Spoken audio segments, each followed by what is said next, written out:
Hey, this is Raul for Bass Musician Magazine, and today we're going to check out the Bootlegger Ace headless 4-string bass.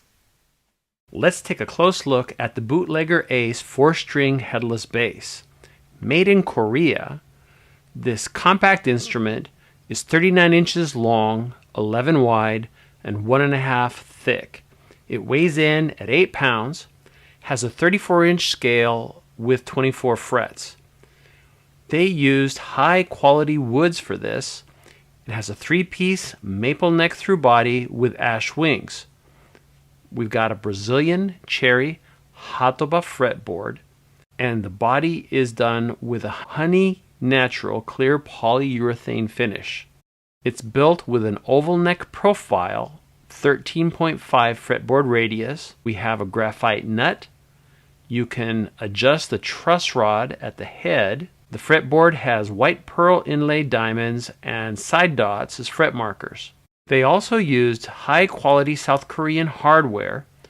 There's a monorail bridge to isolate the strings, and it will utilize standard ball strings. The knobs are aluminum. When you look, you'll see a whiskey tattoo, not a logo, on the front of this bass, which is their traditional Ace of Spades bootlegger. In this instance, even though it's been designed to have an ergonomic balance, they included the optional Warwick chest bow extender that helps us players that are used to a bass with the weight at the head to kind of get a more comfortable feel for it, although it is equipped with regular strap posts. If you are using the chest bow extender, you're going to be using at one end of a strap, and in this instance it's a Dunlop strap. It looks to me like this is a strap lock retainer and then a regular strap post at the other end. The electronics are passive ceramic humbucking pickups. The order of the knobs is volume, volume, tone with a treble roll off. Those pickups are Buhong pickups. I may not be pronouncing that right. And this comes with a custom original hard shell case that has that traditional bootlegger tattoo on the outside.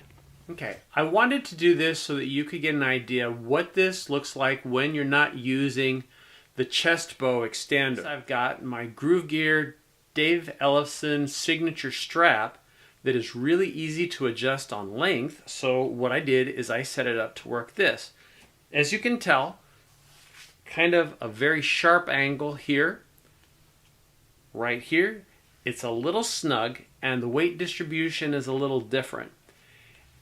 Even though this is an extraordinarily comfortable strap, having it spread with that chest extender makes things just a little more comfy, but this could work either way depending on your personal preferences. Here's the sound chain. We've got the bass hooked up with my Asterope cable, and that's running into my DNA head and cab. Now, very simple controls. We have volume, volume, and tone. So I'm going to go one at a time. So let's try the first volume. Nothing. We start bringing it up.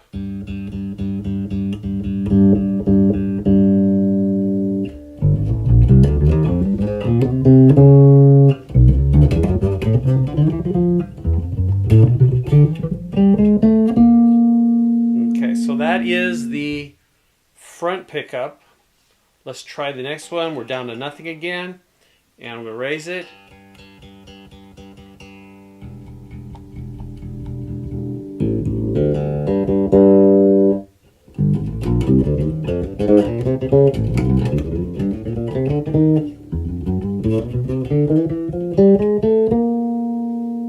Okay, now let's add in the two of them together, which is what I usually do anyway. Okay, so that's neither.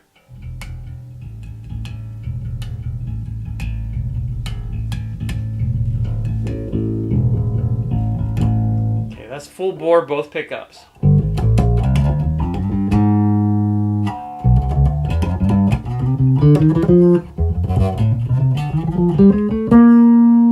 Okay, now adjusting the tone. I'm going to take it to the two extremes. That's one end.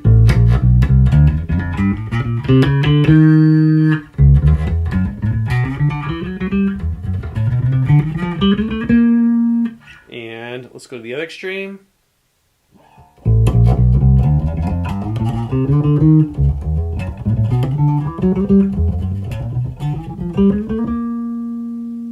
Kind of sit in the middle.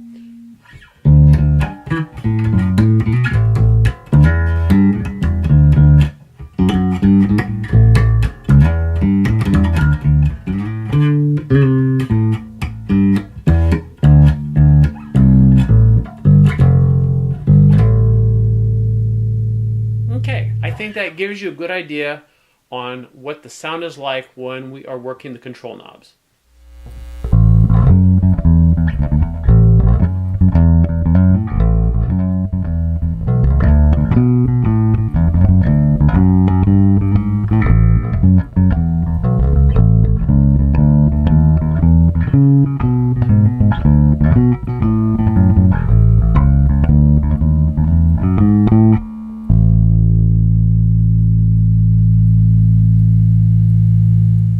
Okay, so there you have it. Before we go, I also wanted to point out that the shape on this bass is made so that you can comfortably play sitting down as well as standing. So let's sum up what we've looked at. The Bootlegger Ace 4-string headless treble pro bass has a lot of good things going for it. It's well built. They used quality materials. It feels really solid. It does have, again, that little weight to it, little around 8 pounds, but that helps give you sustain on those long notes. It has a really cool look to it. So for your stage appearance, I mean, you really look kind of badass. So, I mean, it's going to make you look good, I think, on stage. And I do like natural wood colors, but this could work for all kinds of genres of music, and it would fit nicely. The sound was really nice. The controls are very simple, and if you want to get more modification, you could always run it out into a preamp, into your pedal board, EQ, into your amp, however you want to do it. But you've got a nice basic signal coming out of here to give you something to work with. I was really impressed with the electronics. More often than not, I like to change out electronics on basses, but on this one, I think these are really decent. So those will give you something to work with nicely. The other part of the headless design, many traveling musicians have discovered that by not having a head attached on the neck here, it cuts down on the chances of breakage. The most common place that basses break when they're in transit is between the neck and the headstock. Don't have a head on here, you don't have anything to break off. So that is a really good point. The other part of this is that because it comes with a nice hard travel case, this thing looks really durable. It's going to be well protected from the get-go. So this would be perfect for the road. Also coming at a very reasonable price. You're looking at, right now they're listing it as $5.99 for the bass plus the case. I don't know if the chest bow extender is extra, but still, that's also a really good price if you're going on the road for a bass that is going to be dependable and sturdy. And if, heaven forbid, something happened to it, you could replace it reasonably. Other highlights and other good things, you can use regular strings, so you're not out having to purchase special strings. And I'm going to come back to that chest bow thing. I think that's a worthwhile investment. Even if it were to cost you a little extra, it's going to make you a lot more comfortable. I would go to the trouble to get a modified strap. Wider, I think, is going to be a little more comfortable for this. I know there are probably some of you that play with 3-inch straps and it doesn't make a difference. I personally prefer a wider one, so that is just something I would change. The one thing that's really the challenge with this, it's got so many good features, it does take a little getting used to the way it feels. And that is just because of the body shape, the way your hand is going to fit. All of those are little details that would help you decide whether this is going to be the right instrument for you. So if you want more information, go to bootleggerguitar.com and you can look into more of the details. If possible, I would recommend get one of these in your hands, try it out, see how it feels and how you like it. If you are a touring working musician, I think this is a really good option for you. So this has been Raul, Bass Musician Magazine, bringing you the latest in the world of bass.